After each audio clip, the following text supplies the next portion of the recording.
And తన style, hair style దగ్గర నుంచి నడక, ఆంగికం, గెస్టర్స్ ఇవన్నీ కూడా చాలా డిఫరెంట్గా ఉంటాయి. ఆ సినిమా కానివ్వండి, ఆ తర్వాత ఇక ఎన్ఆర్ఐ చేసినటువంటి ఫిదా కానివ్వండి, లేకపోతే లోకల్ సోఫిస్టికేటెడ్గా ఒక లవర్ బాయ్గా చేసిన వాళ్ళ బాబాయ్ ఇన్స్పిరేషన్ తోటి చేసిన తొలి ప్రేమ కానివ్వండి, అలాగే లేటెస్ట్ ఫిల్మ్స్ వరకు కూడాను ప్రతీదీ ప్రతిదీ చాలా ప్లాన్డ్గా తను చేసుకుంటూ వచ్చాడు, సక్సెస్ఫుల్గా చేసుకుంటూ వచ్చాడు. ఆ ప్లాన్లో ఒక భాగమే లావణ్యను కూడా కట్టుకున్నాడు.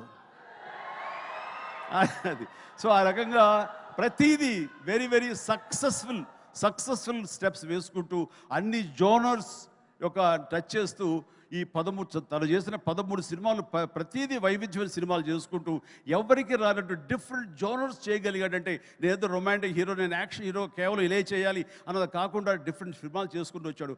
అందులో నేపథ్యంగా ఫస్ట్ టైం అంతకుముందు గాజీ అని నేవల్ సినిమా వచ్చింది, సబ్మెరీన్ బేస్ చేసుకుని రాణా యాక్ట్ చేసింది.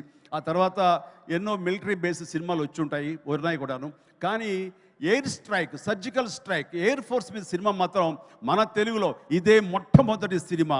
ఇలాంటి సినిమా రావడం అన్నది విజువల్ ఇంపాక్ట్ ఉంటుంది, మీ అందరికీ విజువల్ ఫీస్ట్. ఎందుకంటే ఈ మధ్యకాలంలో నేను లాస్ట్ ఇయర్ వెళ్ళినప్పుడు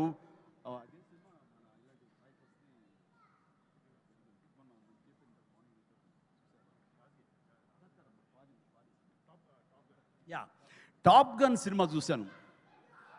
టాప్ గన్ సినిమా చూసే ఇంత బాగా మనం చేయగలమా, ఎంత బాగా చేశారు అండ్ అంటూ